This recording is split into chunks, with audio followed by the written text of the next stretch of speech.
teams here, the Lightning, the Bucks, the Rays. Let's play a little ceiling versus floor. What's the ceiling? What's the floor? And when I look at who has the highest ceiling, I got to start with the Lightning because they came into that break and going to that Olympic hockey break playing such great hockey. They have stars on the team. They have an all-time goaltender in net who's been standing on his head himself.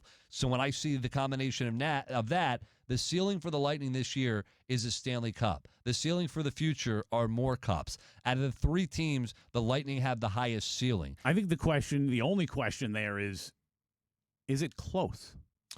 I don't think it's close. I think the Bucks are second with the highest ceiling, and I think the Rays are third with the highest ceiling. Then again, once again, the lowest floor, the Rays, second lowest floor, the Bucks, and then the team that I just don't worry about right now is the Tampa Bay Lightning. Yeah, no, I couldn't agree more. And to be honest with you, when you think about the Lightning and the Bucks, I think it is fairly close from a talent standpoint, but it's not from a coaching standpoint. It just isn't. And I'm a guy that would love to see Todd Bowles succeed, and I never said fire the guy. And I was kind of surprised that he didn't get fired this offseason, but I never said fire the guy, and I'm hopeful that something can come together, although I'm not necessarily expecting it to. But regardless of how I feel about Todd Bowles, even if I was sold and I was like, you guys are crazy because I didn't say that, but if I said you guys are crazy if you wanted him fired, I still wouldn't put him anywhere near John Cooper, right? I wouldn't even put Kevin Cash, who's won Manager of the Year twice, near John Cooper, in my opinion, because of what John Cooper has accomplished and what he's accomplished this year with all the injuries on defense earlier in the season, some of the stuff they've dealt with to be where they are. He, to me, has shown much more masterful coaching than either of the other two, coach or manager here. And that is a big differentiator. Also, I think, aside from just coaching, you to your point, you've got superstars on the Bucks, you've got superstars on the Lightning. You need more superstars on a football team, or more great players. You don't need superstars, but you need a couple superstars and great players for the equation to work. 11 guys on each side of the football. You need special teams. You need so many things to happen for it to be successful. With hockey or basketball, you just need a few superstars. With hockey, you need guys to fill up the line. Each line, if you can have a strong line up and down the bench and be deep, which the Lightning are, if you can have young guys ready to come up mixed with veterans, and when the young guys come in, they produce. When guys get hurt, the young guys produce. Inexperienced guys get more experience. Under Coach Cooper and the tutelage, perfect guy to do it. That's what you're seeing with the Lightning. With the Buccaneers, there's more to the operation for it to be successful than I think with the Lightning. Well, yes, and what the difference is, right? Like when you've got lines like they do in hockey, if one guy has a bad game, right, it can hurt you, but it's not going to destroy you. In football, one guy not doing his job on any given play, or if one guy's bad for an entire game, it can screw up your entire offense or your entire defense, right?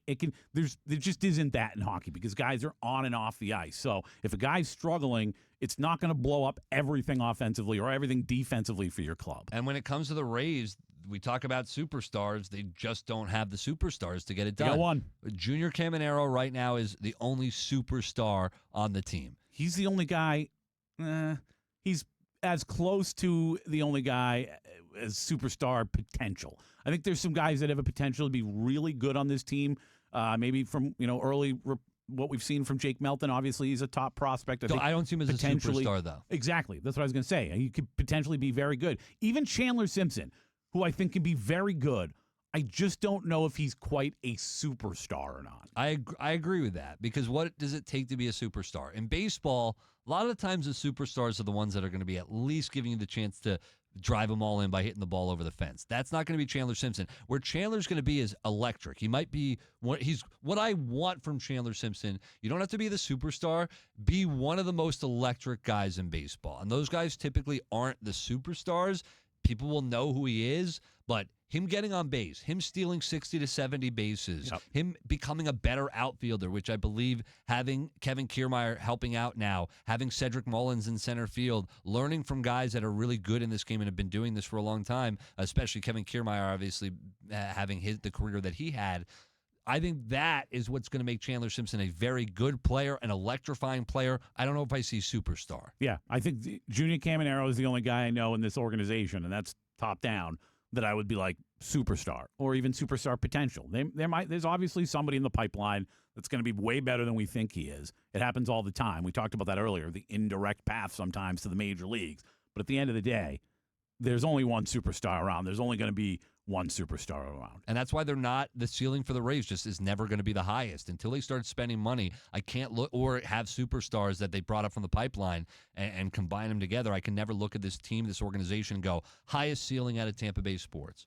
Now, it's hard for me to give them the basement as far as the lowest floor because they've been so consistent. But what I'm seeing right now compared to the Bucks and the Lightning, out of the three, they've got the lowest floor. Yeah, to me, they've got a lot to prove before I believe they can go back to a World Series. There was a time where I thought that this team was a World Series contender year in and year out for a while. Like, not that they were always going to be, but that they are always going to give themselves a chance to be.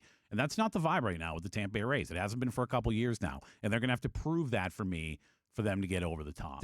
Definitely.